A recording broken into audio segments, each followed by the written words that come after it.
കുറേ ആൾക്കാരോട് ചോദിക്കുന്നുണ്ടായി, ബ്രോ എന്തുകൊണ്ടാണ് ഈ ബ്ലാക്ക് ആൻഡ് വൈറ്റ് പ്രിന്റർ മാത്രം റിവ്യൂ ചെയ്യുന്നത്, ഒരു കളർ പ്രിന്റർ റിവ്യൂ ചെയ്തു? അറിയാൻ മേലാണ്ട് ചോദിക്കുക, ബ്രോക്ക് ഈ 20,000 രൂപ 15,000 രൂപയുടെ പ്രിന്റർ അല്ലാണ്ട് കുറച്ച് പോക്കറ്റിൽ ഒതുങ്ങുന്ന പ്രിന്ററൊക്കെ റിവ്യൂ ചെയ്യാൻ സമയമില്ലേ?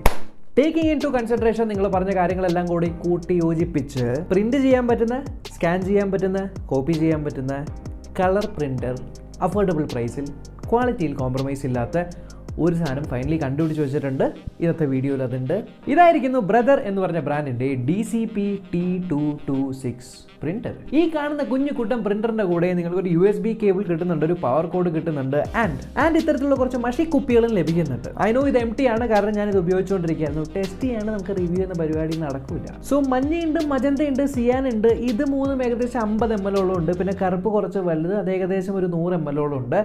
ഈ കറുപ്പിൻ്റെ പ്രത്യേകത എന്ന് പറയുന്നത്, ഈ കറുപ്പ് ഒരൊറ്റ കുപ്പിയുണ്ട് 7500 പേജ് പ്രിന്റ് ചെയ്യാൻ പറ്റും. ആൻഡ് ഈ ബാക്കിയുള്ള ഈ 3 കളറുകളില്ലേ, ബാക്കി കളേഴ്സ്, അത് വെച്ച് നിങ്ങൾക്ക് ഏകദേശം 5000 പേജുകൾ പ്രിന്റ് ചെയ്യാൻ പറ്റും. സോ ലാഭം. ഈ കുപ്പിക്കകത്തുള്ള മഷികൾ ആക്ച്വലി ഈ പ്രിന്ററിനകത്തൊരു പ്രത്യേക തരം ഒരു സെക്ഷൻ ഉണ്ട്, അതിനകത്തേക്കാണ് പോയിരിക്കുന്നത്. ആ സെക്ഷനിലേക്ക് നമുക്ക് വരാം. സോ ഈ കുഞ്ഞ് കുട്ടപ്പം പൊക്കം കുറഞ്ഞ പ്രിന്ററിന്റെ മുകളിൽ നിങ്ങൾക്ക് ബ്രദർ എന്ന് എഴുതിയിരിക്കുന്നത് കാണാം. ആൻഡ് വൈറ്റ് കളറാണ് ഈ ഒരു പ്രിന്ററിലുള്ളത്. ആൻഡ് ഇതിന്റെ മുകൾ ഭാഗം നമ്മൾ പൊക്കിക്കഴിഞ്ഞാൽ ഗ്ലാസ് കാണാൻ പറ്റുന്നുണ്ട്. അതിന്റെ മുകളിലാണ് നിങ്ങൾക്ക് പേപ്പറുകളെല്ലാം വെച്ച് സ്കാൻ ചെയ്യേണ്ടത്. ആൻഡ് നിങ്ങൾ ശ്രദ്ധിച്ചെന്നറിയില്ല, ആ ഒരു സൈഡിൽ ID എന്ന് എഴുതിയിട്ടുണ്ട്. യെസ്, നിങ്ങൾക്ക് വീട്ടിൽ തന്നെ ID കാർഡുകൾ, ID എന്ന് പറഞ്ഞാൽ എന്തൊരു ID ആയാലും നമ്മൾ ഈ ഫോട്ടോസ്റ്റാറ്റ് കടയിൽ പോയി എടുക്കൂലേ, 2 സൈഡ് 2 എണ്ണമായിട്ട് ബാക്കും ഫ്രണ്ടും ഉണ്ടെങ്കിൽ ഒറ്റ പേജ് വരുന്ന ആ ഒരു പരിപാടി അധികം വിഷമം കൂടാതെ ചെയ്യാൻ പറ്റുന്ന ഒരു ട്രിക്ക് ഉണ്ട്. ആ ട്രിക്ക് കാണിച്ചു തരുന്നതിന് മുന്നേ ഇതിന് തൊട്ടടിയിൽ നിങ്ങൾക്ക് പ്രിന്റ് ചെയ്ത് കഴിഞ്ഞ് വരുന്ന പേപ്പർ വരുന്ന ആ ഒരു സ്ഥലമാണ്. അതിൻ്റെ ഒരു സാധനം ഇങ്ങനെ പുള്ളി ചെയ്ത് കഴിഞ്ഞാൽ പേപ്പർ അതിൻ്റെ തൊട്ട് താഴെയുള്ള ക്യാവിറ്റിയിലൂടെയാണ് പേപ്പർ പ്രിന്റ് ചെയ്ത് കഴിയുമ്പോൾ പുറത്ത് വരുന്നത്. ആൻഡ് ഒരു അറ്റത്തൊരു സാധനമുണ്ട് നമ്മളിങ്ങനെ നീക്കി വെക്കേണ്ടത്. അത് നീക്കി വെക്കാണ്ട് പ്രിന്റ് എടുത്ത് കഴിഞ്ഞാൽ ഷും എന്നും പറഞ്ഞ് പ്രിന്റിൽ ആ ഒരു പേപ്പർ തെറിച്ചു പോകും. സോ ആ ഒരു സാധനം നീക്കി വെച്ച് കഴിഞ്ഞാൽ സുഖമായിട്ട് അതിനകത്ത് തന്നെ പേപ്പർ ഇരിക്കും. അതിൻ്റെ തൊട്ട് താഴെയായിട്ടുള്ള ട്രേ നിങ്ങൾക്ക് പിടിച്ച് വലിച്ച് പുറത്തെടുക്കാൻ പറ്റും. അതിനകത്ത് നമുക്ക് 150 പേപ്പർ വരെ ഫീഡ് ചെയ്ത് വെക്കാൻ പറ്റും. ആൻഡ് ഈവൻ നിങ്ങൾക്ക് ലീഗൽ പേപ്പർ വെക്കണമെങ്കിൽ ഒരു ചെറിയ ബട്ടൺ പ്രസ് ചെയ്ത് ഇങ്ങനെ വലിച്ചു കഴിഞ്ഞാൽ എക്സ്റ്റെൻഡും കൂടെ ചെയ്യാനായിട്ട് പറ്റുന്നുണ്ട്. സോ ഒരു സ്റ്റോറേജ് കൂടെ ഇതിനകത്ത് ലഭിക്കുന്നുണ്ട്. അതിന് തൊട്ട് റൈറ്റ് സൈഡിലായിട്ട് റീഫിൽ ടാങ്ക് സിസ്റ്റം എന്ന് കാണുന്നുണ്ടാവും. സൂക്ഷിച്ച് നോക്കിക്കഴിഞ്ഞാൽ അതിനകത്ത് മഷി എത്രയുണ്ട് എന്നും കാണാനായിട്ട് പറ്റുന്നുണ്ട്. ചെറിയൊരു ഗ്ലാസ് വിൻഡോയിൽ കൂടെ. അതിനകത്താണ് ഞാൻ ആദ്യം കാണിച്ച കുപ്പിയിലെ മഷികളൊക്കെ പോയിട്ടുള്ളത്. അതിനകത്ത് എങ്ങനെയാണ് പോയേണ്ടതെന്ന് വെച്ചാൽ ജസ്റ്റ് ഒന്ന് പുള്ളി ചെയ്ത് കഴിഞ്ഞാൽ ദേ അകത്ത് കാണാനായിട്ട് പറ്റും. ഓരോന്നിൻ്റെ മുകളിൽ ചെറിയൊരു കോർക്ക് പോലത്തെ സാധനം വെച്ച് അടച്ചു വെച്ചിട്ടുണ്ട്. ഒരെണ്ണം തുറക്കുക, ഈ ഒരു കുപ്പി തുറക്കുക, അതിനകത്തേക്ക് ജസ്റ്റ് ഇങ്ങനെ വെച്ച് കഴിഞ്ഞാൽ അത് നിറയുന്നതായിരിക്കും. അങ്ങനെ 3 കൃത്യമായിട്ടുള്ള കളർ, അവരുടെ കോഡ് ഉണ്ട് കേട്ടോ, YMC എന്നൊക്കെ പറഞ്ഞ് ആ ഒരു കൃത്യമായിട്ടുള്ള കളറുകൾ വെച്ച് വിടാം. ആൻഡ് ബ്ലാക്കിൻ്റെ കുറച്ച് വലുതാണ്, ബ്ലാക്കും നിങ്ങൾ ഒഴിച്ചു കഴിഞ്ഞാൽ ഈ 3 സാധനവും കൂടെ അടച്ചു വെച്ച് കഴിഞ്ഞാൽ ഇതിനകത്തുള്ള ഇങ്ക് ഫില്ലായി കഴിഞ്ഞു. ആൻഡ് 7500 പേജൊക്കെ നിങ്ങൾ പ്രിൻറ്റ് ചെയ്തതിന് ശേഷം നിങ്ങൾക്ക് ആ ഒരു ഇങ്ക് മാറ്റിയാൽ മതി. ഏത് ബ്ലാക്ക്, മറ്റേതാണെങ്കിൽ 5000 പേജുകൾ പ്രിൻറ്റ് ചെയ്ത് കഴിഞ്ഞിട്ട് മാറ്റിയാൽ മതി. സോ എന്താ പറയുക, വളരെ കോസ്റ്റ് എഫക്റ്റീവ് ആയിട്ടുള്ള ഒരു സിസ്റ്റമാണ്. ഇനി നേരെ ലെഫ്റ്റിലേക്ക് മുകൾ ഭാഗത്തേക്ക് വരുവാണെങ്കിൽ അവിടെ കുറച്ച് ബട്ടണുകൾ കാണുന്നുണ്ട്. യെസ്, ഒരു പവർ ബട്ടൺ ഉണ്ട്. അതിന് തൊട്ട് താഴെയായിട്ട് നിങ്ങൾക്ക് ഒരു കളർ ബട്ടൺ, പച്ച കളറുള്ളത് കളർ കോപ്പികൾ എടുക്കാനും, ആൻഡ് മോണോ അല്ലെങ്കിൽ വെള്ള കളറുള്ളത് മോണോ കോപ്പി അല്ലെങ്കിൽ ബ്ലാക്ക് ആൻഡ് വൈറ്റ് കോപ്പീസ് എടുക്കാനുമാണ്. ഇനി അതിൻ്റെ തൊട്ട് മുകളിലായിട്ട് നിങ്ങൾക്കൊരു കോപ്പി ഷോർട്ട് കട്ട് എന്ന് കാണുന്നുണ്ട്. അതെന്താണ്? സോ കോപ്പി ഷോർട്ട് കട്ട് വളരെ സിമ്പിളാണ്. നിങ്ങൾ ഈ ഒരു ട്രേ ഓപ്പൺ ചെയ്തിട്ട് ഒരു ID എന്ന് പറയുന്ന സെക്ഷനിൽ നിങ്ങൾക്ക് കോപ്പി എടുക്കേണ്ട, 2 സൈഡ് വെച്ച് കോപ്പി എടുക്കേണ്ട ID കാർഡിൽ അതിൻ്റെ ഒരു സൈഡ് വയ്ക്കുക. അതിനുശേഷം അടച്ചിട്ട് ആ ഒരു കോപ്പി ഷോർട്ട് കട്ട് ക്ലിക്ക് ചെയ്ത് കഴിഞ്ഞാൽ ചെറിയ ശബ്ദമൊക്കെ കേട്ട് കഴിഞ്ഞാൽ കുറച്ച് കഴിഞ്ഞാൽ നിൽക്കും. അതിനുശേഷം നിങ്ങൾ വീണ്ടും തുറന്നിട്ട് ആ ഒരു ID കാർഡ് നേരെ തിരിച്ച് വയ്ക്കുക, ദോശയൊക്കെ കമിഴ്ത്തി ഇടുന്ന പോലെ.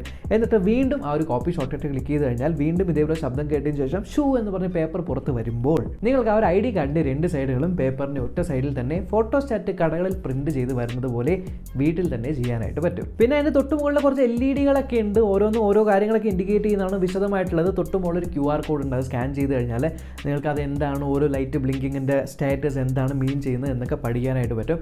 ഇനി ഒരു സംശയം, എനിക്ക് ഒരു ഒറ്റ പേപ്പർ മാത്രം പ്രിന്റ് ചെയ്താൽ മതി എങ്കിൽ എപ്പോഴും ഒരു ട്രേ തുറന്ന് ഒറ്റ പേപ്പർ മാത്രം വെക്കുന്നതൊക്കെ ബുദ്ധിമുട്ടല്ലേ? സോ ഒരു പേപ്പറൊക്കെ ഉള്ള സിറ്റുവേഷനിൽ തൊട്ട് പുറകെ വന്നു കഴിഞ്ഞാൽ ഒരു ചെറിയ ട്രേ ഓപ്പൺ ചെയ്തിട്ട് ഒരു ചെറിയ കമ്പ് പൊക്കി വെച്ച് കഴിഞ്ഞാൽ അതിൻ്റെ തൊട്ട് സൈഡിലായിട്ട് നമുക്ക് ഇങ്ങനെ പേപ്പറിൻ്റെ ഒരു ലെങ്ത് ഒക്കെ അഡ്ജസ്റ്റ് ചെയ്ത് വെച്ച് കഴിഞ്ഞാൽ നിങ്ങൾ ഒരൊറ്റ പേപ്പർ അതിനകത്തേക്ക് ഇട്ട് കഴിഞ്ഞാൽ സിംഗിൾ പേപ്പർ മാത്രമായിട്ട് നിങ്ങൾക്ക് പ്രിന്റ് ചെയ്തെടുക്കാൻ പറ്റുന്ന ഒരു ചെറിയൊരു വെൻറ്റും കൂടെ ബാക്കിലുണ്ട്. കാര്യം നിങ്ങൾക്ക് ഈ ഒരു അനുഭവം വന്നിട്ടുണ്ടെന്ന് അറിയില്ല, ചിലപ്പോഴൊക്കെ ഉണ്ടല്ലോ നമ്മൾ ഈ പേപ്പറൊക്കെ ഫീഡ് ചെയ്ത് വെക്കുന്ന സമയത്ത് നല്ല കറക്റ്റ് ഷേപ്പിലുള്ള പേപ്പറൊന്നും എപ്പോഴും ഉണ്ടാവില്ല. ചിലപ്പോൾ നമ്മളിങ്ങനെ വളയ്ക്കുന്ന സമയത്തൊക്കെ ചിലത് അങ്ങോട്ട് ചുളുങ്ങുക ഇങ്ങോട്ട് ചുളുങ്ങുക. അപ്പോൾ ചുളുങ്ങിയ പേപ്പർ ഇട്ട് കഴിഞ്ഞാൽ പ്രിൻറ്റ് ചെയ്ത് വരുമ്പോൾ ഇടയ്ക്ക് അങ്ങോട്ട് കുടുങ്ങിപ്പോയി കഴിഞ്ഞാൽ ഉണ്ടല്ലോ അകത്തുനിന്ന് പേപ്പർ ഇങ്ങനെ പിടിച്ച് വലിച്ചുകൊണ്ടിരിക്കേണ്ടി വരും. ആ ഒരു സിറ്റുവേഷൻ വരാതിരിക്കാനായിട്ട് ഈ പ്രിൻ്ററിൻ്റെ പുറകിൽ വേറൊരു ട്രേയും കൂടിയുണ്ട്.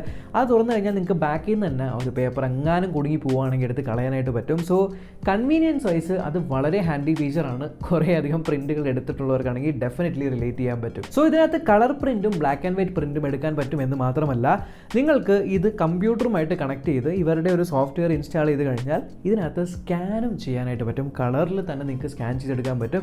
സോ സ്കാൻ ചെയ്യേണ്ട സാധനം ആ ഒരു ഗ്ലാസ്സിലേക്ക് വെച്ചിട്ട് കമ്പ്യൂട്ടറുമായിട്ട് USB വഴി കണക്ട് ചെയ്യണം. എവിടെയാണ് ഇതിൻ്റെ USB പോർട്ട് എന്ന് ഞാൻ കുറച്ച് നേരം തപ്പി. പിന്നീടാണ് ഞാൻ സൈഡിൽ USB എന്ന് എഴുതിയിരിക്കുന്നത് കണ്ടത്. പിന്നെയാണ് എനിക്ക് മനസ്സിലായത് മുകളിലെ ഗ്ലാസ് പൊക്കിക്കഴിഞ്ഞാൽ അതിനകത്ത് ആണ് ഈ ഒരാൾ ഒളിഞ്ഞിരിക്കുന്നത്. നമ്മുടെ USB കുത്തേണ്ട ആ ഒരു പോർട്ട് അവിടെ കുത്തുക, കമ്പ്യൂട്ടറിൽ കുത്തുക, അവിടെ നിന്ന് നിങ്ങൾക്ക് ആ ഒരു സോഫ്റ്റ്വെയർ വെച്ച് സ്കാൻ ചെയ്യാം.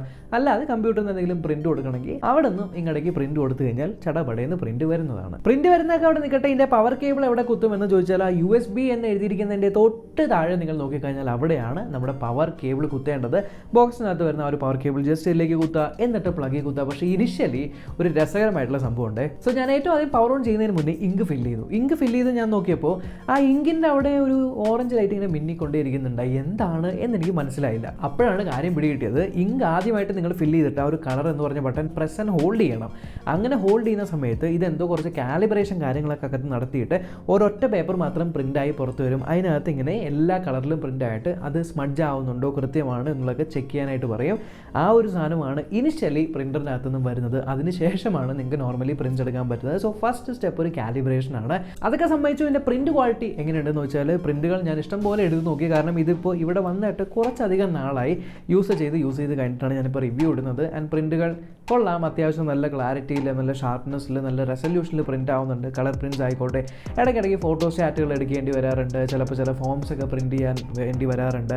അതിനൊക്കെ വളരെ യൂസ്ഫുൾ ആയിട്ട്. ഇപ്പോൾ നിങ്ങളൊരു സ്റ്റുഡൻ്റ് ആണ്, വീട്ടിലേക്കാണ് മേടിക്കുന്നത്, ഹോം ഓഫീസും കാര്യങ്ങളൊക്കെ ഉണ്ടെങ്കിൽ ഡെഫിനറ്റ്ലി നിങ്ങൾക്ക് വളരെ ഒരു അഫോർഡബിൾ റേറ്റിൽ നല്ല പ്രിൻറ്റ്സ് എടുക്കാൻ പറ്റുന്നൊരു എക്സ്പീരിയൻസ് ആണ് എനിക്ക് ഒരു പ്രിൻ്ററുമായിട്ട് ഉണ്ടായത്. സോ ആമസോണിൽ ഇത് ഏകദേശം 11,699 ആ ഒരു പ്രൈസ് റേഞ്ചിലാണ് ഞാൻ കണ്ടത്. പിന്നെ കാർഡ് ഓഫറും കാര്യങ്ങളൊക്കെ ആയിട്ട് വീണ്ടും ഒരു 1,500 അങ്ങനെ കുറഞ്ഞ ഏകദേശം ഒരു 10,000 ഒരു പ്രൈസ് റേഞ്ചിൽ ഇത് കിട്ടുന്നത് ഞാൻ കണ്ടായിരുന്നു.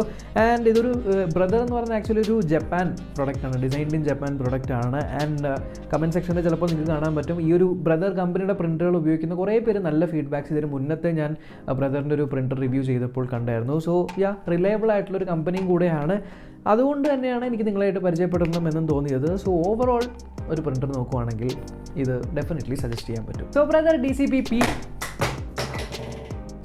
DCP T226ൻ്റെ ഡീറ്റെയിൽസും കാര്യങ്ങളൊക്കെ അടങ്ങിയിട്ടുള്ള ആമസോൺ ലിങ്ക് ഞാൻ താഴെ ഡിസ്ക്രിപ്ഷനിൽ ഇട്ടിട്ടുണ്ട്. ചെക്ക് ചെയ്യേണ്ടവർക്ക് ചെക്ക് ചെയ്ത് നോക്കാം, പർച്ചേസ് ചെയ്യേണ്ടവർക്ക് പർച്ചേസ് ചെയ്യാം. അപ്പോൾ ഈ ഒരു വീഡിയോ ഇൻഫർമേറ്റീവ് ആയിട്ട് നിങ്ങൾ ഉറപ്പായിട്ടും ചാനൽ ചെക്ക് ചെയ്യാനും സബ്സ്ക്രൈബ് ചെയ്യാത്തവർ സബ്സ്ക്രൈബ് ചെയ്യാനും ബെല്ലൈക്കൻ ക്ലിക്ക് ചെയ്ത് ഓൾ നോട്ടിഫിക്കേഷൻ എനേബിൾ ചെയ്യാനും മറക്കണ്ട. നമ്മൾക്കിനി അടുത്ത വീഡിയോ കാണാം. ബൈ.